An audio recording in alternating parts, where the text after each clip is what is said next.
I can't tell you how delighted I am to be here. It's a little like coming back home. You won't believe it, about 25 years ago, there were two professors right here, Dr. Pulin Garg and Dr. Indra Parekh, who used to invite me, I think it was 3 years or 4 years running, to talk to the students at that point, particularly women in management. And each time I came here, I would ask them, are you sure? I mean, what am I going to tell these extraordinarily bright, hand-picked, the brains of India, the creme de la creme? And they'd say, with such affection, really, and so much sincerity, that maybe you yourself don't know the role that you're playing in today's India. I didn't then, and I still don't know now. So when I hear words like icon and things, I always turn around to see if there's someone standing behind me, probably a VJ or an MTV, because everybody's an icon these days. You turn around and every second person thinks of himself or herself as an icon. The main thing is not to take that seriously. Nobody is an icon. Nobody, not the cricketers, not movie stars, and certainly not a writer like myself. I'm only doing my job. But what I want to tell you is,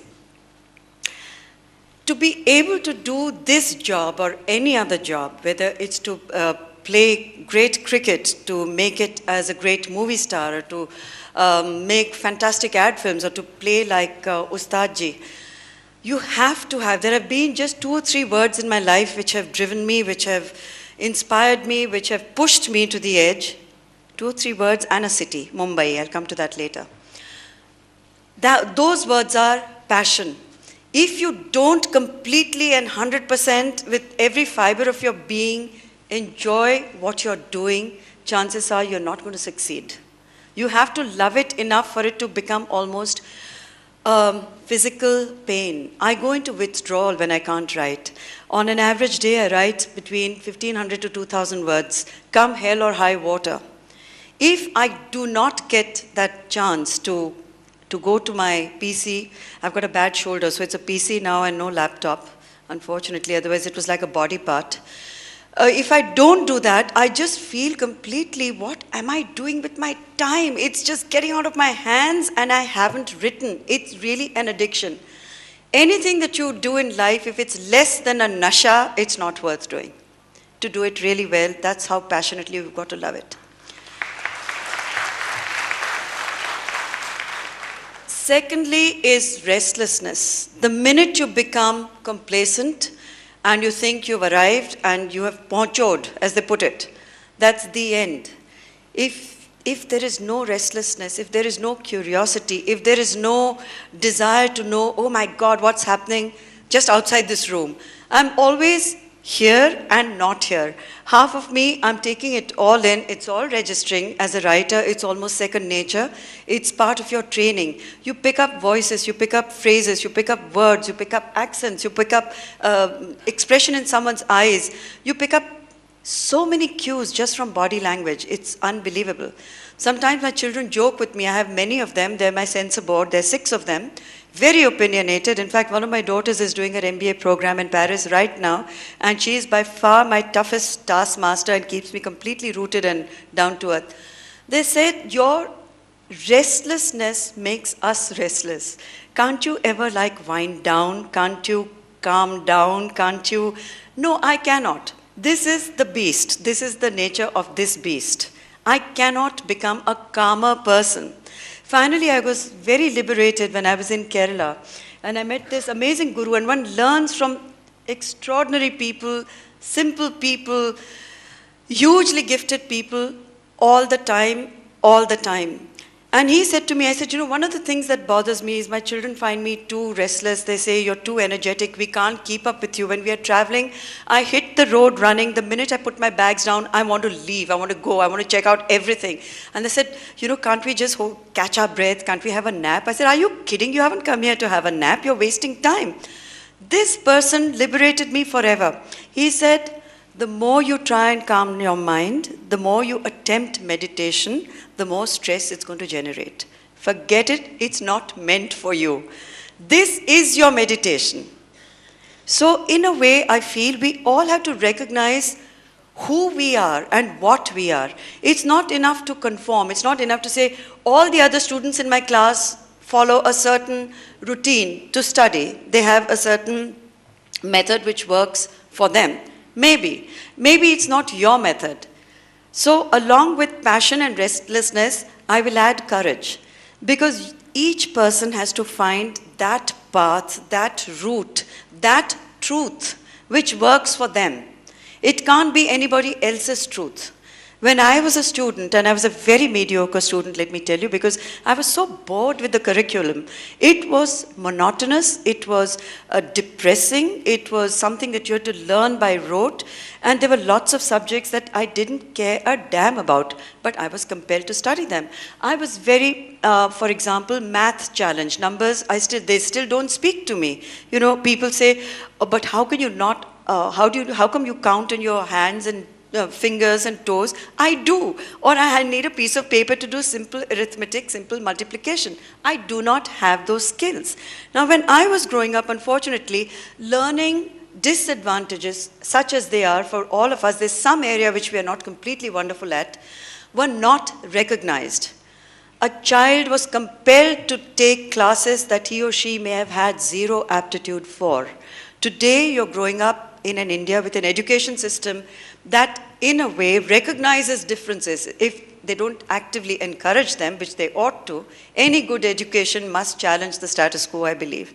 And any system that has to work and work well needs to subvert whatever exists. Otherwise, there can be no progress. We'll still be in the 15th century following the same thing, thought processes, the same kind of approach to life, to education, to everything, to love, everything.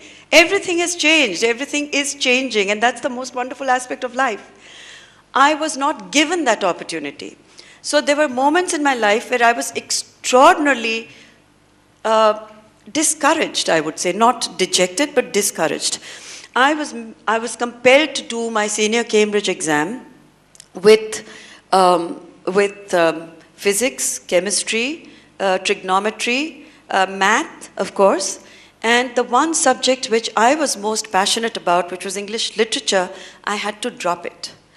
So my 11th grade in school, I would say, was a turning point. It was the worst period of my life. I was I would say I was, how should I put it without sounding immodest?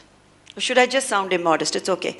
I was a champion athlete in school with various records at state level. I played for Maharashtra State, I played basketball, I played hockey, and in competitive athletics, I won every championship there was to win from the time I was what was called midgets in those days, which was, from the 5th grade onwards.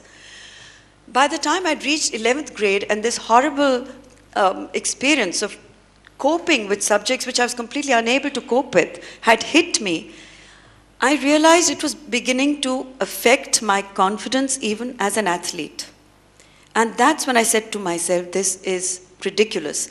I don't have the power over the school, but I certainly have power over myself. And if I'm going to allow a bunch of teachers to keep me down, to kill my spirit, I'm going to be doing a huge disservice to my own self. And I said, nothing doing. I will appear for these wretched papers. I will do them the best I can. I will get through my school, and I will compete like I've never competed before on the athletics field. And I did. And I think for me, that was really something that taught me a lot about failure and also the flip side, which is success. That recognize that which you may not be able to excel in, and also recognize that which are your strong points and go for them. Fortunately, with the Jesuits and St. Xavier's College, with my sports background, I was given the opportunity to switch to the arts. And I thought to myself, there may be so many students out there who don't have that option. And what about those people? We're killing their spirits right there and then by pushing them into areas that they're not interested in and they will never be good at. From college onwards, it was an interesting, my life has never ever been boring. It was always been a roller coaster with great highs, a few lows, but never static, never boring, and never predictable, thank the Lord. Getting into modeling was again an interesting point, because I didn't get into it of my own choice. It was one of those stories that you read about and sometimes see in movies, that someone walks up to you and you're unsuspectingly minding your own business and asks you whether you'd like to try your hand at something like modeling, for example. For me, it was not modeling. It was not about vanity. It had everything to do with being independent of my parents financially. I am not the kind of person, I never was, even as a child, to ask for pocket money or to ask for handouts. It was something that I found my pride just wouldn't allow me to do it. So from a very young age, I started to earn my own money as a model. It gave me not just the resources, financial resources, but also the confidence that I could do it on my own terms and do it in a way that would not upset my parents. At the end of the day, I was living with my family, and I don't believe that one should in any way disregard or disrespect your elders, and I certainly didn't do anything to offend my family. But the first paycheck that I earned freed me, and so many decades later, I remain free.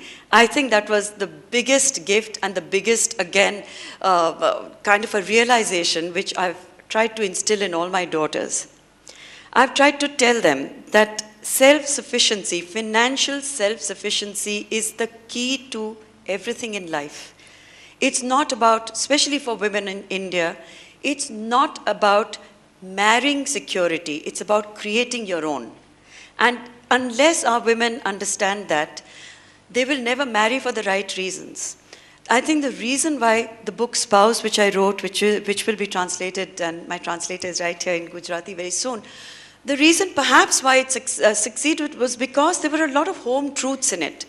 It was talking about contemporary marriage, today's marriages, and examining them in a fairly objective and cold-blooded light and saying, if it's for you, great, go for it. If it's not for you, today it's possible to say, it's not for me. Today, look at all you guys. I mean, you know, the world is your oyster. You can choose to be and do exactly what it is that you want to do and be. This is the biggest single change in post-independence India. That 62 years later, we have a generation of global Indians, people like yourselves. Some may call this institution elite, and I've often had arguments about this, that at the end of the day, if you're going to, even Gandhiji was elite, even Nehru was elite, those who gave us our freedom, those who got India to where it has today, were all elite. They were intellectual elites, and there is absolutely no reason to be apologetic about that. At the end of it all, that thousands of you can influence and impact the lives of millions of others, and also be beacons of hope to all those who aspire to be here, to do that much better, to compete that much harder and get there, is in itself something fantastic, and I think it's something very inspiring, and nobody can tell you that you don't have the right to determine that, all the IIMs as a body for themselves. It shouldn't be dictated to by any other lobby or any government decision. It should be a decision taken by the IIMs in a very autonomous way, because what they have stressed on, what they have produced for so many decades, is quality brains, people who've contributed to India and made India very, very proud. So that's another thing. Independence of spirit, independence of heart, to go out there, to do what you have to do, but to do it without any kind of constraints. We are right now in such a sensitive period in India's history, with the elections around the corner. I think Gujarat votes on the 20th. And it's a huge responsibility for your generation in particular. It's probably the first time for a lot of you who might be voting, and to do so with awareness, to do so for the right reasons, to speak up, to say that you do not want criminals in public life. These are all the responsibilities which come with being young and with being tomorrow's Indians. When I was growing up, it was, of course, an equally charged atmosphere, but for very different reasons. After I finished my modeling and started work, it's an interesting story, because I started my career at the time when I walked into an advertising agency as a model, I was asked by the lady who headed the copy division of that agency whether I'd fill in for her. She was going, these are all the marvelous, eccentric moments of life that actually define success in retrospect. She asked me, she said, I'm going off on maternity leave and can you hold the fort for 3 months? And I said, yes, certainly. She said, let me go and ask the agency head whether he is okay with having you fill in for me. This man's arrogance, we are great friends today, but this is the arrogance and this is the mindset, I'm sure all of you will encounter it at some point or the other. The man said, oh, but she's a model. Can she write? Can she think? Can she put a sentence together? So this girl said, why don't you meet her and give her a copy test and find out? So when I walked in there, he looked at me and he said, can you write? I said, yes, can't you? I mean, we've all been to school, we've all been to college. Sure, I can write. He said, no, I didn't mean that way. I meant, this is as a copywriter. I said, why don't you test me? And he was clearly getting late for lunch, so he says, okay, I want you to write 3 campaigns, 3 headlines, 3 body copy with indicate the visuals, and I'll be back in an hour and I'll take a look at what you've done and we'll decide after that. I said, sure. Now, I had one option. I could have 2 options. I could have sat there and taken that test, or I could have said, thank you very much, I don't think I need your job. I was in a position to say it. I said, I'll be damned if I'm going to turn my back on something like this. It's a challenge and I'm going to take it. So I sat down and I wrote 3 headlines and 3, whatever it was that was required. He came back after an hour, took one look at it, no expression on his face. He says, okay, when can you start? So I said, tomorrow. So he said, on one condition, that you'll have to give up modeling altogether. It didn't take me long to say yes to that also, because it was a dumb profession. I was bored.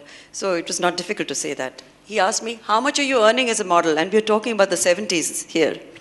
I said, 5,000, 10,000 rupees a month, depends. He said, all right, I'm going to start you on 350 rupees a month as a trainee. Take it or leave it. And I took it. So I could take it only because I just felt at that point so strongly that I had something that I needed to prove, not to him, not to anybody else, but to myself. And that turned out to be, again, such an important turning point, because from that moment onwards, writing overtook my life. It consumed it completely. I didn't like copywriting because there were too many interventions and there were too many people telling you to move a comma or change a semicolon or to make a full stop here and not there. It doesn't give you creative freedom. You have to follow a brief. The client intervenes whether or not he understands what he's saying, but he's paying your bills, he's paying for the campaign, he feels almost it's mandatory for him to say, no, I don't like this. Why don't you give me 2 more suggestions or 5 more suggestions? All bakwas, because eventually they always go back to the better idea, the right idea, which can often be the first one. When I started writing as a journalist, when I started editing those magazines, again, it was something when Stardust, the first copy of Stardust came out, it had Rajesh Khanna on the cover, a really terrible picture taken with a flash and nothing compared to the kind of sophisticated, fabulous shoots that you see today where the stars are all airbrushed and they look like gods and goddesses, which they may not always look like in real life. It was a terrible picture, and the headline says, is Rajesh Khanna secretly married? That was at a time when Filmfare was the only real competitor, was the market leader, and the biggest story that Filmfare ever could break was, has Asha Parekh got 2 more poodles to join 6 of her other poodles in her home? Or something very innocuous of that kind. Stardust completely broke the mold. Again, Stardust was a magazine that hit the readers between the eyes in a way that made them initially very uncomfortable. It made the film industry very uncomfortable, but that was the whole point. The whole point of doing something new was to do something radical and change the paradigm of what journalism, as it turned out later, it used to be film journalism, restricted to that, And when we started using language very differently, we broke the rules of language too. And that was how English came to be born, which is now mainstream. You see it in all the newspapers, you see it in all the magazines, you see it in ad jingles. English is our English. We've made it our own, and that's what language is all about. You make language your own. You don't let some colonial hangover inhibit you from expressing yourself. I mean, the British left a long, long time ago. There's no reason why we should be writing like Jane Austen. We should be writing like us. We should be writing like Desis. And if I want to write English with a sprinkling of Gujarati in it, I have the freedom to do it. And I'd still call it Gujlish or whatever I wish to call it. The whole idea of writing is to communicate. The whole idea of being in this space is to be able to share that which you believe in, which you want to reach out to your readers. If you can't do that, then you should really be doing something else. So after Stardust, after Society, after Celebrity, I discovered to my horror, again, it was back to the numbers game, that I was not cut out to be a business person. And if I'd had the brains, I would have hired an IIM graduate to help me run the business. But I didn't have the resources. I wouldn't have been able to afford your steep salaries. So I tried to do it on my own, and I was a colossal flop at running the magazine, because my entire concern was, making whether I have enough money to pay the printer, whether I have enough money to pay the photographers and the writers, rather than focusing on the creative aspect of the magazine. So it was a lesson learned the hard way, and I said to myself, don't ever try to be a businesswoman, because you don't have it. So one must also know what one's strengths are, what one's weaknesses are, and I found out in a very expensive way, definitely, what my weakness was. Writing for mass media, writing for the Times, writing a blog, writing columns, writing for international papers is hugely exciting, but also hugely demanding, hugely challenging. But I really wouldn't swap that for anything else in the world.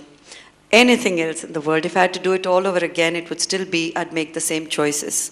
And the experience of getting reader feedback, I would say, is what, for all of us who call ourselves journalists and writers, that is our oxygen. Nothing else matters. It's not about awards, it's not about recognition, it's not about anything else. A reader walks up to you on the road and says, there was a line in your column that I remember, or there was a paragraph that you'd written, I read this book and, it changed my attitude to marriage, for example, or to my own children, or to life. I mean, to me, that is reward enough. I don't look beyond that. I'll give you a small, nice anecdote. In Kerala, my husband and I were there on one of our anniversaries on a rice boat in the backwaters. And the person who was on the rice boat, the boatman, was a guy wearing just literally a tattered mundu, a lungi.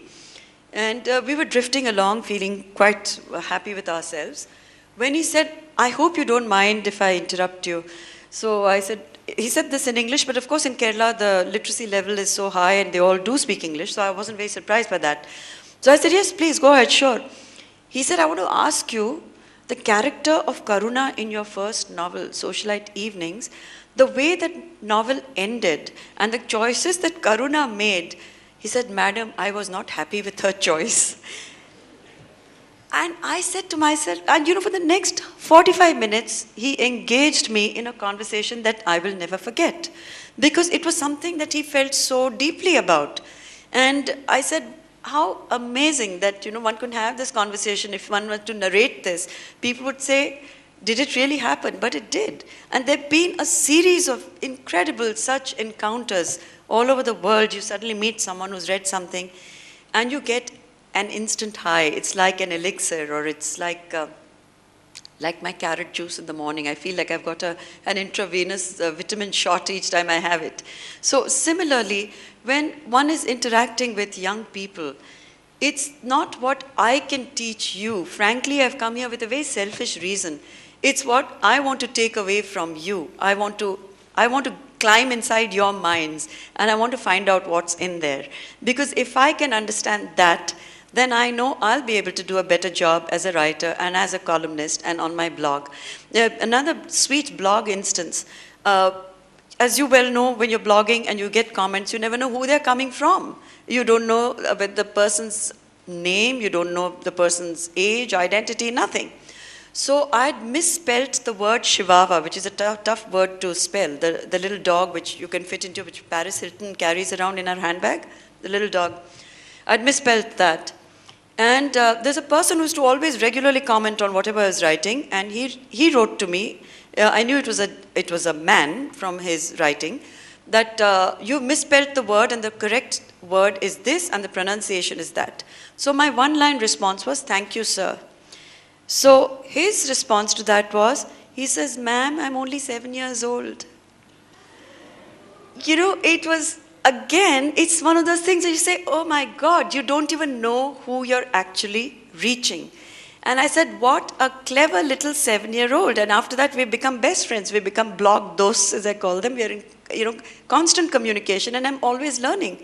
Because there is a perspective out there. The day you close your mind to that, to voices and to responses and reactions and people, it's all finished. It's all over. Like last night, we were talking to Ustad Ji, and he was narrating an incident where he met M.F. Hussain in Dubai a while ago. And M.F. Hussain, of course, is 93 years old today, still retains the curiosity of a child and still retains the wicked sense of humor that one would associate with a person, a man in his 20s. So when they were talking, Ustadji was narrating an incident where there were 3 or 4 of them, and they were talking about the shape of certain letters, and if you join them all together, what does it look like and what does it form? And it was a very profound and sort of philosophical discussion on the meaning, or the spiritual and beyond meaning of the number 3. I think it shows up in a lot of religions, and there are lots of like Brahma, Vishnu, and so on. It has a certain connotation, different connotations, different religions. At the end of this 45 minutes, Ustad Ji says, Hussain turned around and said, to you it may have all these meanings, but the minute I invert the 3, to me it looks like the backside of a woman. And that's that's where it begins and ends. Whether he says that to be provocative, or that is his visual imagery, that is how he sees certain forms. We as a society are in no position to pass judgment on that, is what I feel. He is entitled to say and represent the way he chooses to. We are entitled to feel what we feel, but no one can deny him the right to say it in a democracy, to represent it, to show it. So I feel that if we are going into a very dynamic period in India's history, social growth, if we can do so with a great amount of openness, if we can be receptive to change, and if we can really follow Mahatma Gandhi's words about the winds of change and leaving our windows and doors open, it will just be a better India, a more democratic India, a more tolerant India. And like, I'll close with the words of A.R. Rahman when he got the Oscar, and he said, I had 2 choices before me, hate and love, and I chose love. And I just found that very, very touching when he said that. And I also thought there was a very deep message that he was trying to convey to all of us in India today who are combating and dealing with and coping with issues that not all of us are very comfortable with. So a united India is the only India that is worth giving our all to. And I hope and pray that your generation recognizes that and votes wisely and well. Thank you very much.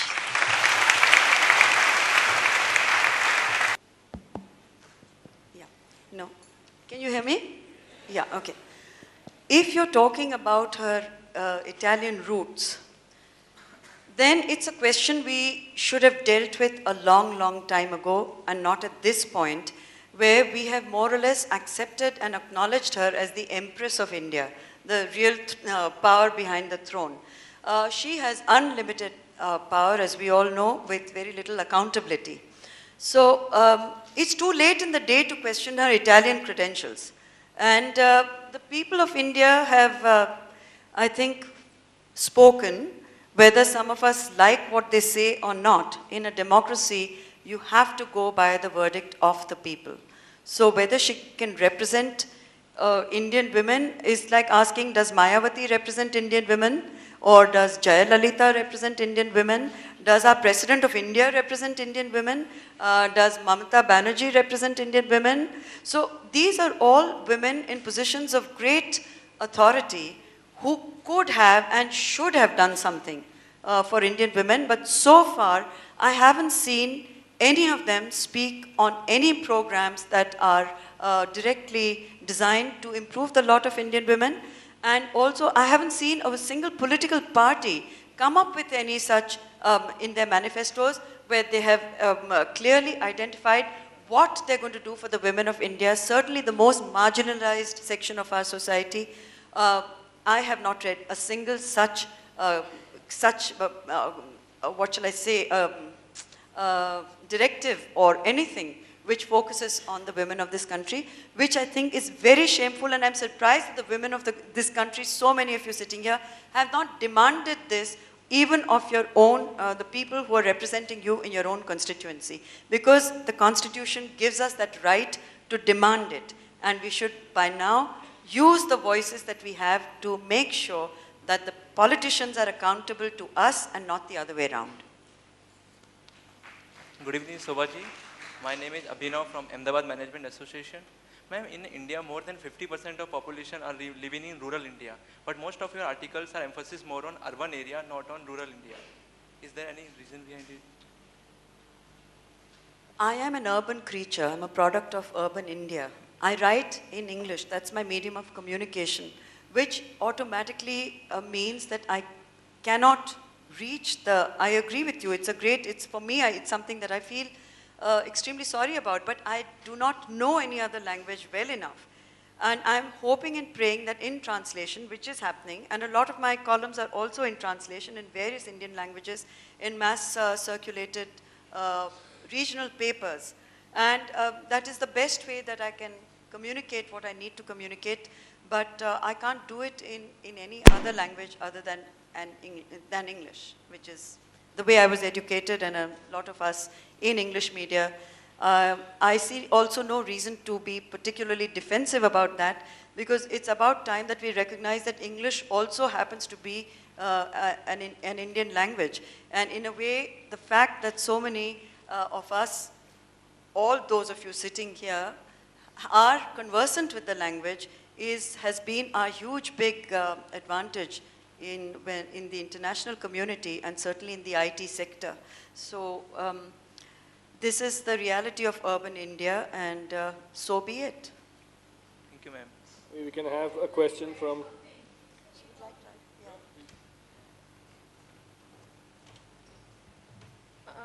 इन्होंने जो सवाल पूछा है उसके लिए मैं इतना कहना चाहूँगी कि मैं शोभा जी की जो उन्होंने अपने बच्चों को जो लेटर्स लिखे हैं, आप कई नहीं पढ़े भी होंगे, स्पीड पोस्ट, उसका मैंने ट्रांसलेशन किया है गुजराती में.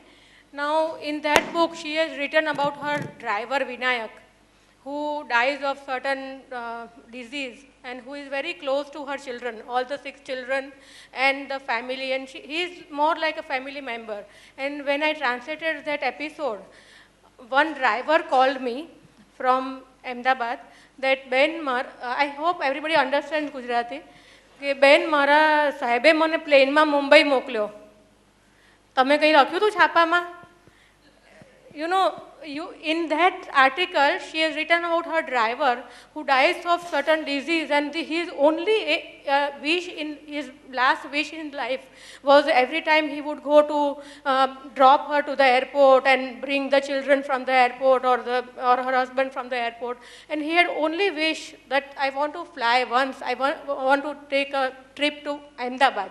He was from Bombay and he wanted to come to Ahmedabad. And this Ahmedabad gentleman, he must have read this. He's an industrialist of Ahmedabad. He made sure that his driver had told him so many times, Sahib, ek baar Mumbai jovu che. So he sent not only his driver but the whole family to Bombay by plane. So this is the reach of for writing. Excellent. Maybe we can have a question from this group.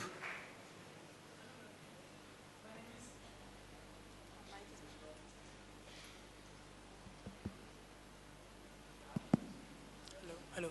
Hello, ma'am. My name is Sindham Jurati. I'm doing MBA from AMA. Ma'am, one thing I would like to tell you that I'm the most avid reader of your write-ups, and you have been a prolific writer throughout the years. But ma'am, one thing I would like to tell you that, as you have just recently mentioned that you choose modeling after completing your graduation, okay? But ma'am, those are the times when women don't have that much freedom to go out, and you have taken this bold move. So what's your rationale behind that, apart from this becoming a self-sufficient and financially independent? The question is, why did I make such a bold Haan, move? ma'am, haan, ma'am. How did I make it? I mean, those are the times when women don't have that much freedom to go out, and they are just busy in their household chores and stuff like that. You know, I've been asked this before. It's very difficult for me to answer this because how I made it, I don't know. I just made it. Okay. And I have taken, in the sense, I have always very strongly followed my own gut instincts, my heart, and taken my chances with whatever it is. But also as I often tell my own children, that with these chances, you also have to assume the responsibility. For example, if at that point my parents had thrown me out of the house, Okay. did I have plan B? No, I didn't. Okay. So, but I was so confident that what I was doing was what I wanted to do, and I had my reasons for doing it, and fortunately it worked out. But several other such decisions in my life, whether it was to write my first book or to my first job with the ad agency, were completely and totally driven by what I felt at that point was the right thing for me to do. It's difficult to explain. I think women's probably left side of their brain or right side of the brain, it functions very different. There's no logic. Okay. It's pure intuition. Okay. And, you know, if I were to recreate a lot of what I've done, I've taken some really wild chances. Yeah. If my own children were to come and tell me that, I would be the first one to get paranoid and said, are you crazy? What you're thinking of? And how can you even dream of doing something of this kind? I mean, I'm a completely, what shall I say, an over-anxious mother. Okay. Thank God my mother didn't know half the things I was doing. Because, you know, in those days...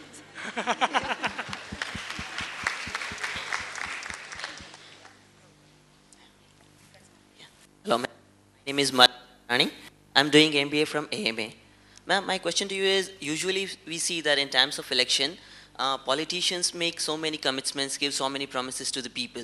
But you have seen that almost they fail to fulfill their promises, and people have so many expectations from them.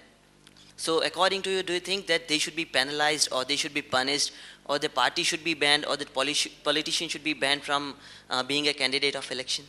You know, you've asked a very good question because I really feel, this morning I went campaigning with Malika Sarabhai, and we were talking on the way back. We'd gone to a village called Raichar and Kalol and beyond. Palodi, I think was the name of the village.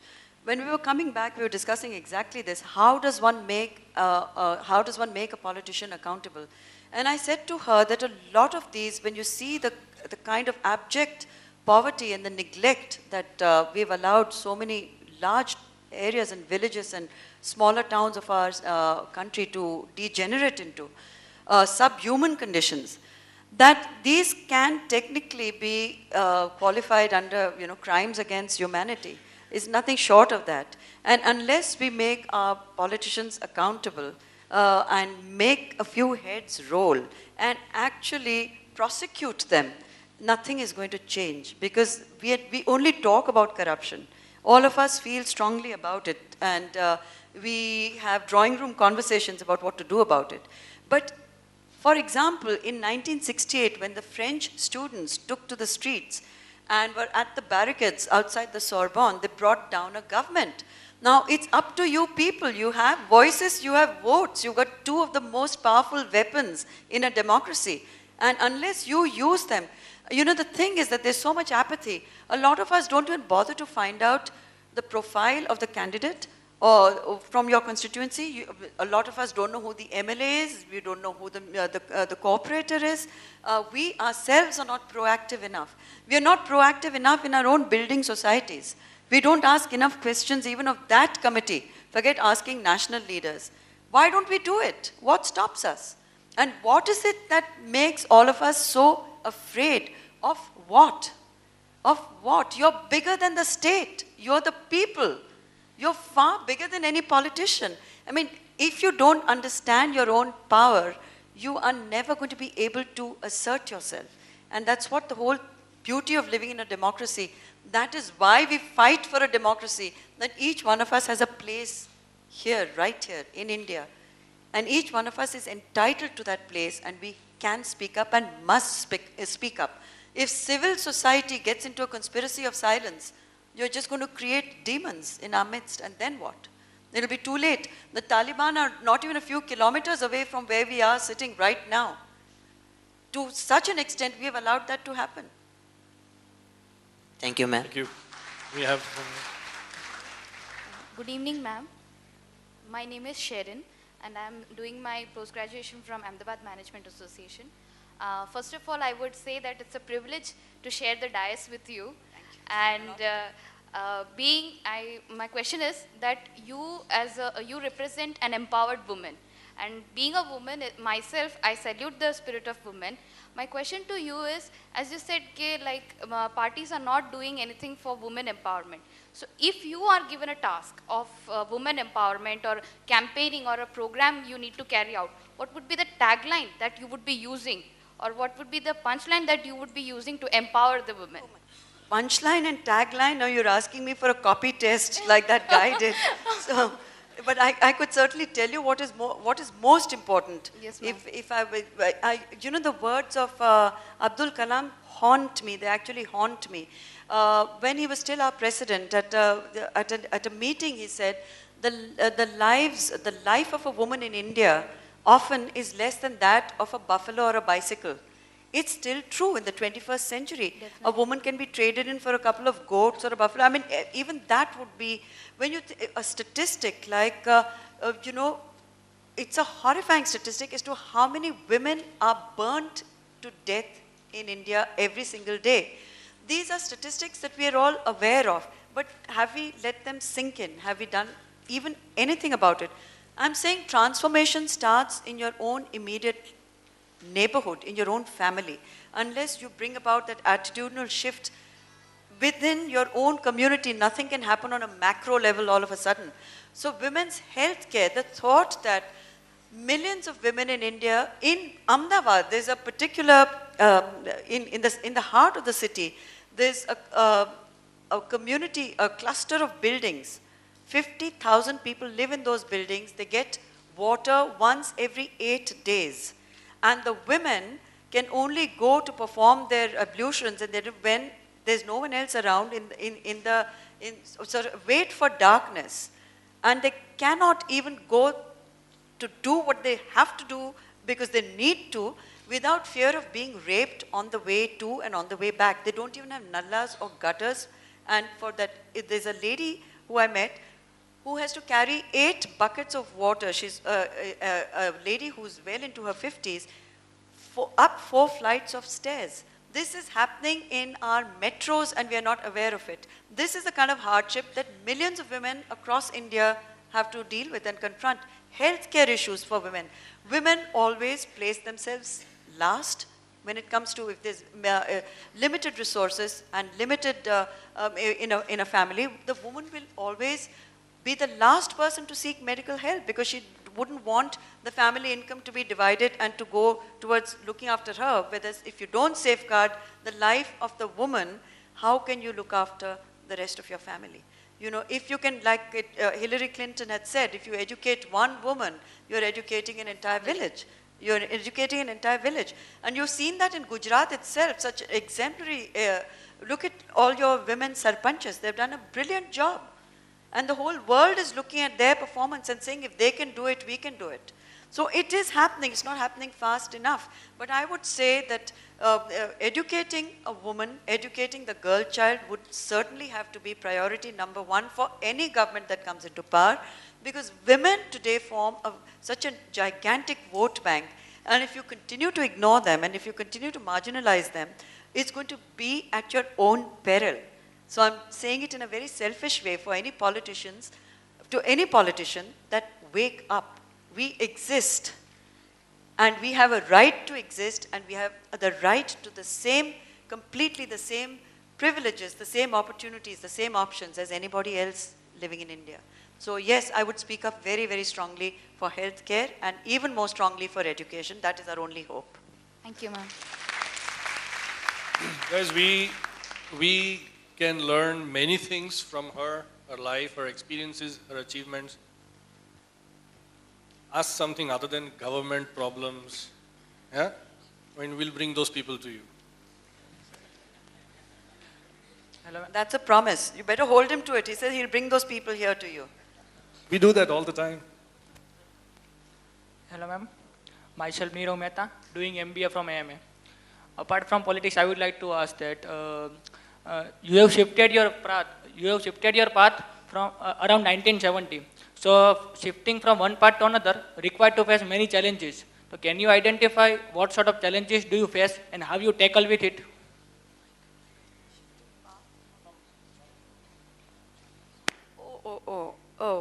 Well, you know, modeling was always a stopgap thing. Modeling comes with a sell-by date, as we all know. Your shelf life is maybe 5 years if you're lucky. So there was no question of modeling ever being a long-term career option. It was always something I was doing. I was also doing my mass communication course at the same time. I had finished my graduation. So it was something that you did, as at least that's how I looked at it. I did it as on the side. So it was not something radical that required a decision that was difficult to take. It was, to me, it was a very natural shift, natural progression. Thank you. Let us now have a little shift. Let's have the microphones in the audience, and let's hear some questions from the audience. Can I ask last question? Quickly, Yeah. yes.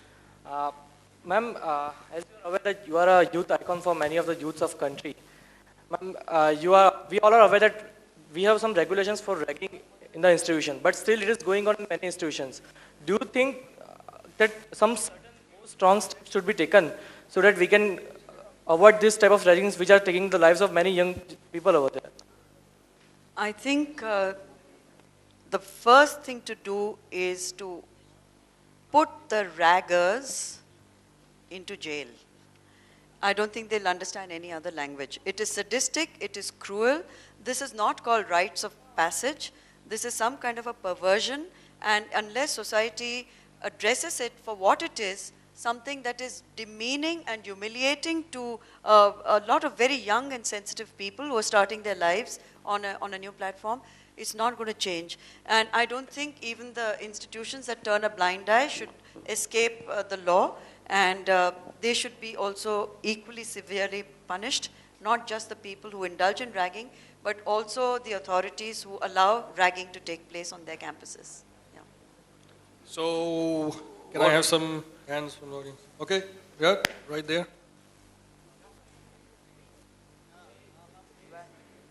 It's right next to you, yeah? Hello? Yeah.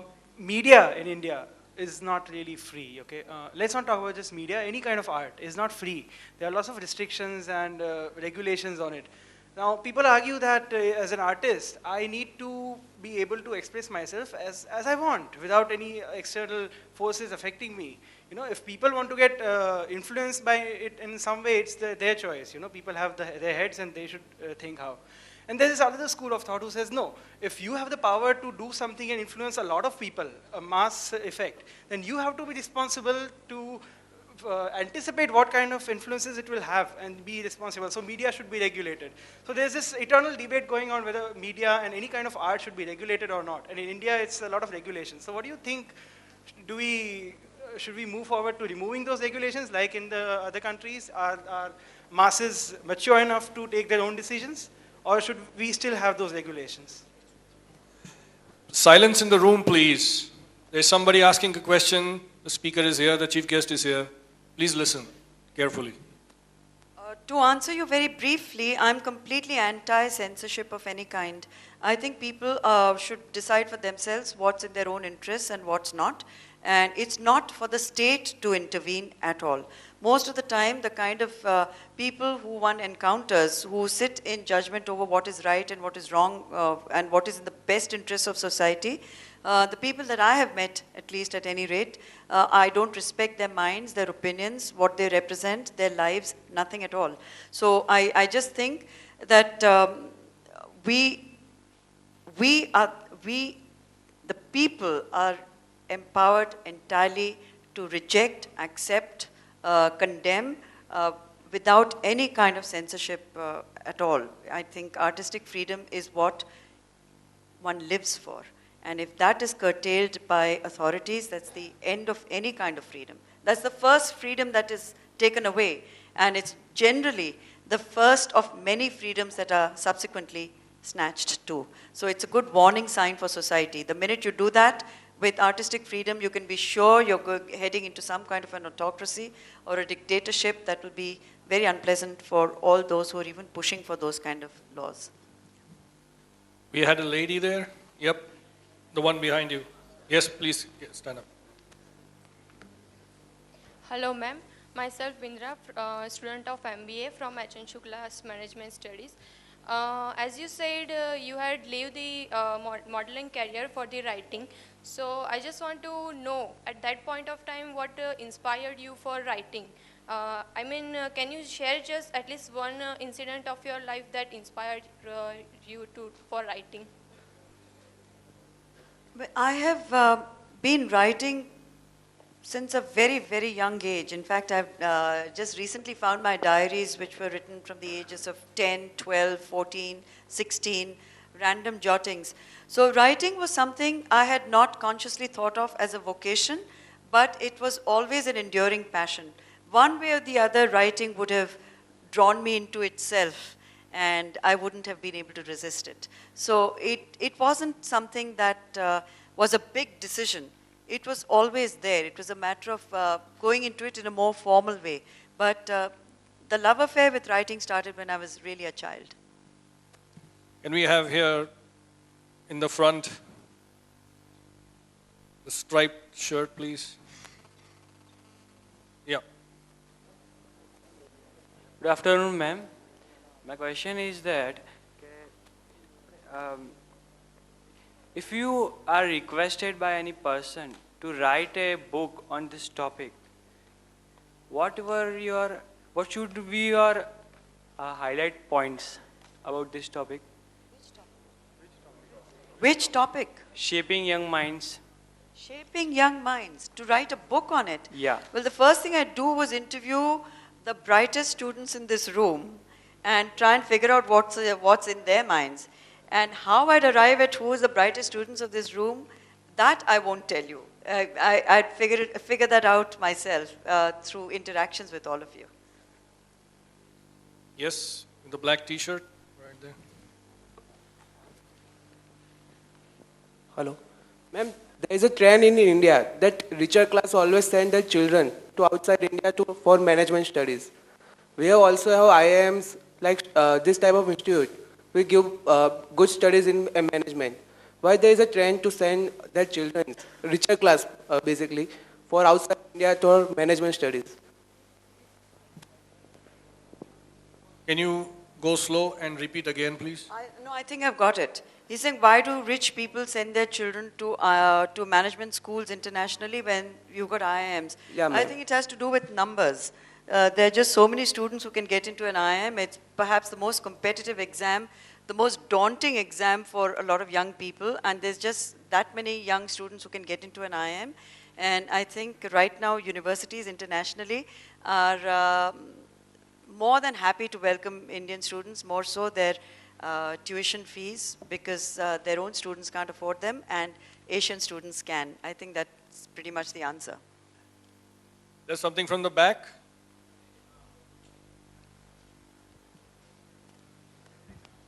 Namaskaram, our most respected ma'am. I want to ask one question. As in our day-to-day life, many people comes in our path and we feel as our ideal. And suppose we are feeling that he or she is my ideal in all the aspects, but sometimes we feel that the thoughts of them is little different from my inner voice. If you will be at that place, what you will listen to their thoughts or your inner thoughts? I'm not at all clear as to what the question is. I'm assuming that you're confused when you meet someone who you expect to be a certain way and that person turns out to be different. Is that what your question is? You feel disillusioned with someone you meet, who you have thought of as an ideal. But there's no question in your question, so if you don't mind, we'll take another one. Somewhere, yeah, next to you. Ma'am, you spoke about the freedom of expression, but one thing I would like to take your advice upon is how do we form an opinion over something? Let's say, for example, in politics, Congress party, I feel overall it is good, but BJP, I like individually, some members of BJP are good, but I'm not able to decide upon it. There are various topics, but this is just an example. So how do we form an opinion exactly? When I'm writing a column, you mean? Or as an individual? As an individual, and of course when you're writing, I'm sure you would be influenced by the society's view also, as you mentioned before, that you will also keep some decision to the readers.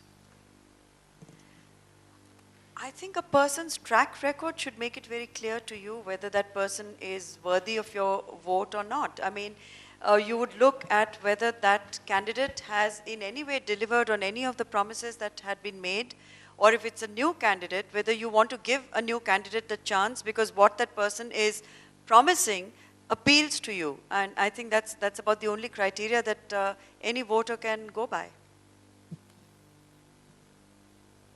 Can we have the microphone in the front, please? Here, second row.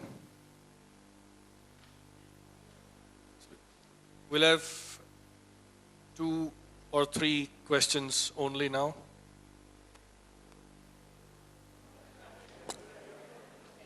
Hello, ma'am. I'm Digna from SEMCOM, Vidyanagar, and firstly, I would like to congratulate on the way you have maintained yourself even at this age. And secondly,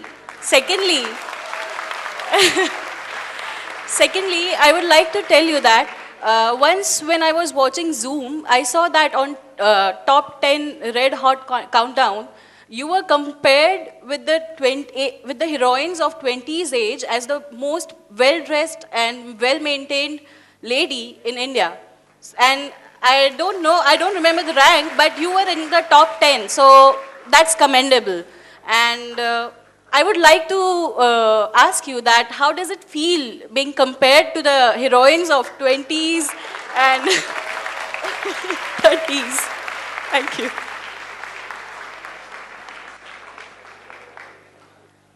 Well, I suppose it feels good. I mean, it's flattering. But it's not something that necessarily preoccupies me too much. It really doesn't. But if someone pays me a compliment, these days I'm beginning to feel like a medical miracle of some kind.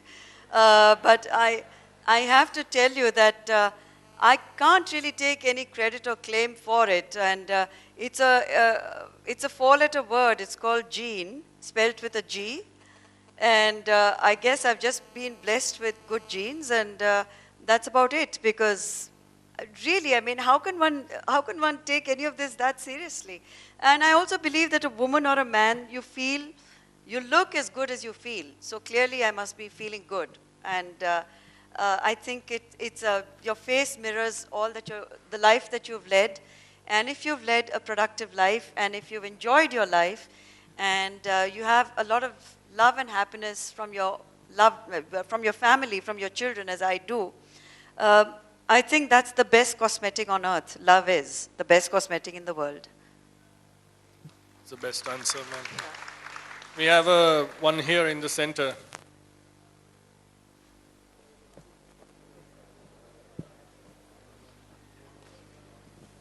Ma'am, we have recently seen that they are hurling their shoes at personalities which they are annoyed with. Means they are showing their anger now with their shoes without the pants. So, ma'am, what is your view, ma'am? Is it okay or? I'm only really relieved that so far no shoes have been hurled onto this stage. But showing shoes as a form of protest, I suppose, is also a symbol of society's frustration. And it was triggered off by the Iraqi journalist who hurled a shoe at Bush and became a hero. Unfortunately, what I fear is likely to happen in the weeks ahead, is that a lot of people believe that by chucking a shoe, you get instant publicity, and all the channels will keep repeating it. It'll go into a loop, and they'll keep showing someone chucking a shoe at L.K. Advani, as it happened in Chidambaram a little before that. So there could be a shoe epidemic in the offing. Who knows? We'll just have to wait and watch. We'll have the last question over there with the lady. Yeah. Yep, right there. Ma'am, you talked about the 3 words that you really followed in the life. But you also told that you have learned a lot from Mumbai. But you didn't talk about it when you were talking about your life instances. Will you please describe it? That's a very interesting question, and you've been very alert, and you really caught me, which is terrific. I forgot to come back to it. But yes, it is something I feel very, very strongly about, that Mumbai is the kind of city, in a way, very cruel on many levels, but also it's the kind of city that drives you. It's a city that pushes you to the edge. And there's no scope for failure in Mumbai. There's no room for failure. But on the other hand, we have 500 families from all over India who come into Mumbai every single day. And of course, you're all aware that it's a very narrow strip of land. It's just 7 islands which are just about interlinked. And there's no physical room for 500 families coming in every day. And yet, those people who come to Mumbai never ever leave. And somehow, Mumbai accommodates them all. And no one needs to starve in Mumbai. If you're ready to work, you really don't have to starve. And I felt that someone like myself, when I started writing in the 70s, and the kind of stuff that I was writing, even my early novels, which were very strong, very provocative, they had a lot of sexual content in them, I don't think I would have been able to do that in any other city of India. I don't think any other city of India would have allowed me to find my own growth pattern, to find my own path. There would have been so much public outrage or criticism or an attempt to silence me. And I have taken unconventional decisions in my life, and I'm not a conventional person in any sense of the word. So I think Mumbai's overall spirit, sometimes damaged due to certain political maneuverings, but overall, you know, live and let live kind of a philosophy. People are just too busy surviving in that city. It's an expensive city. And just to feed yourself and to hang in there, you need every bit of your physical and emotional resources. So it's a city that makes you very aware of your potential. And it makes you aware that if you dream the big dream, you can make it happen. It's possible. And there are umpteen examples of that, whether it's from the movie business or it's Dhirubhai Ambani. And people who came with nothing, and you know, you see where the trajectory, you see where they've shot to. And whether it's an Amitabh Bachchan or a Shah Rukh Khan who came to the city with no money in their pockets. And the city just allowed them to get to where they are because it does recognize merit. It does recognize talent. But it extracts its own price. But I feel very grateful. I always feel I was very lucky to be a Mumbaikar rather than to be in any other city of India. I'm not sure that I would have been me, and I would have been here, and I would have been talking to you, and I would have had you know, very generous people like yourselves describing me as an icon had I been born in any other city of India. Yeah.